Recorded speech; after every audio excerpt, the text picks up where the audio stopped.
Alors nous sommes dans l'après-midi, il est 16h30, donc c'est l'heure idéale pour passer à l'action, c'est-à-dire c'est l'heure de faire la pépinière.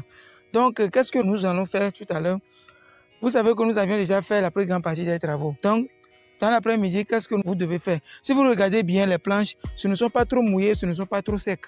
C'est bon, c'est comme ça que vous devez procéder. Il ne faut pas faire la pépinière sur une planche trop mouillée ou bien sur une planche trop sec. Le pourquoi je dis ça, vous allez voir ça tout à l'heure. Alors, qu'est-ce que nous allons faire? Nous allons juste mettre les graines en terre. Nous allons faire la pépinière de Boma, la morelle africaine. Donc, voici la variété que nous allons faire. C'est la variété Kombara, vous voyez non?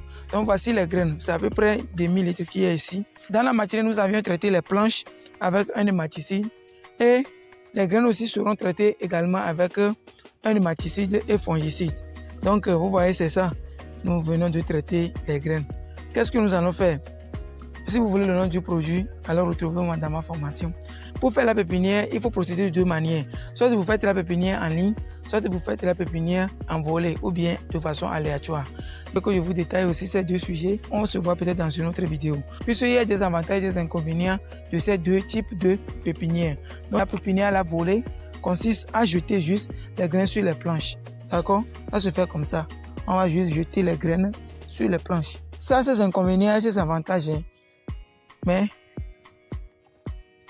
si vous voulez qu'on partage ça ensemble, mettez-moi ça en commentaire et on se verra dans une autre vidéo pour partager les avantages et les inconvénients de la pépinière à la volée et de la pépinière en ligne. D'accord?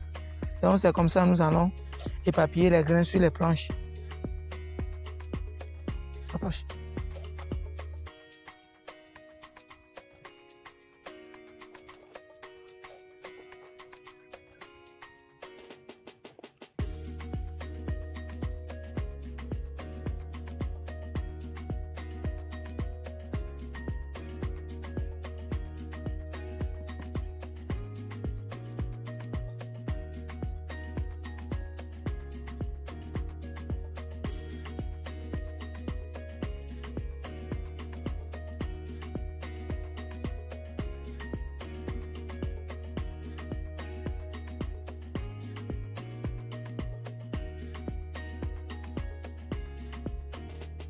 Alors nous avons fini d'éparpiller les graines. Qu'est-ce que nous allons faire maintenant?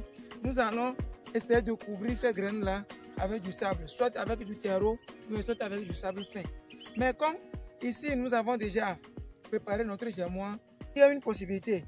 Cette possibilité consiste à faire quoi? Consiste à mélanger un peu la graine avec la surface préparée, vous voyez. Donc les graines s'enfouissent directement dans le sol. Vous voyez. Donc, avec cette méthode, vous pouvez aller rapidement. Il ne faut pas trop appuyer parce que si vous appuyez, les graines risquent de s'enfoncer. Donc, on va juste mélanger un peu les graines avec le sable et avec la planche préparée. Vous voyez, non? Donc, c'est plus facile comme ça.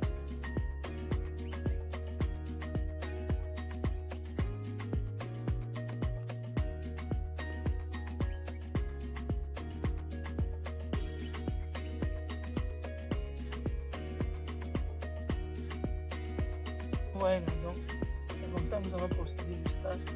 Le pourquoi je vous disais de ne pas trop mouiller les planches et de ne pas aussi les laisser trop secs. Parce que si c'est le cas, vous ne pouvez pas bien malasser, vous voyez non, vous ne pouvez pas bien mélanger les graines avec le sable. Si la planche est trop mouillée, c'est pas bien. Si c'est trop sec aussi, il y aura des mottes de terre, donc ça serait très difficile à mélanger. Vous voyez non.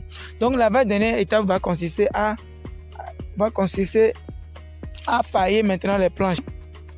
Nous allons pailler les planches. Mais vous savez, la plupart des gens savent déjà comment pailler les planches. Il faut pailler avant d'arroser parce que si vous arrosez immédiatement comme ça, vous risquez de faire couler les graines. Donc vous devez obligatoirement pailler les planches avant de les arroser. Mais il y a aussi une façon de pailler. Comment il faut pailler? Regardez un peu comment ça se passe. Nous allons disposer premièrement pour faire le paillage n'importe quelle branche peut faire le paillage. Ici, nous avons utilisé les branches de palmier qui est utilisée d'habitude. Mais si vous n'avez pas les branches de palmier, vous pouvez couper n'importe quel arbre pour pailler. Parce que l'important du paillage, c'est quoi? L'important du paillage, c'est premièrement d'empêcher le soleil de taper les planches De 2, c'est de garder l'humidité. Et de 3, c'est d'empêcher aussi l'eau de frapper directement les graines. Donc le paillage est très important. C'est très important quand vous faites la pépinière. Donc nous allons pailler les 4 planches et on se retrouve après pour faire l'arrosage.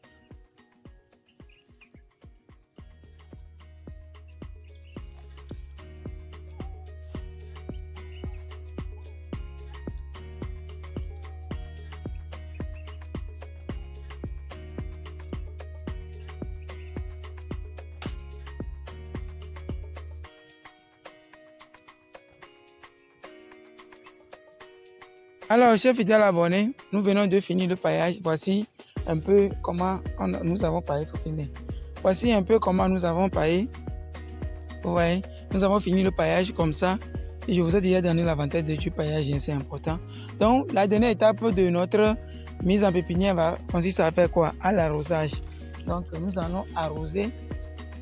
Nous allons arroser doucement. Nous allons arroser. Arroser. C'est pourquoi je vous disais d'avoir de l'eau à côté. Vous voyez, les 4 planches là, si vous n'avez pas de l'eau à côté, si loin de votre pépinière, vous allez trop souffrir. Vous voyez, non? Donc, il faut toujours avoir de l'eau à côté. C'est l'eau que nous avons stockée juste derrière nous là-bas. Vous voyez? Donc, c'est la dernière étape que nous venons de faire. Mais ce n'est pas du tout la dernière étape. Hein. Il faut maintenant l'entretien. Donc, demain matin, nous allons encore arroser et laisser 2 jours. Boma n'a pas trop de problème avec l'arrosage. Donc, si c'est la laitue, par exemple, nous sommes obligés d'arroser au moins 3 fois par jour au moment de la chaleur. D'accord? Donc, c'est tout ce que je vais partager avec vous dans cette vidéo. Si vous avez aimé, j'espère que c'est le cas. N'oubliez pas d'aimer la vidéo, de la partager et d'activer la cloche de notification pour être au parfum de nos prochains contenus. Alors, chers fidèles abonnés, nous voici à la fin de la vidéo. De vous au sommet, qui vous aime beaucoup. Ciao.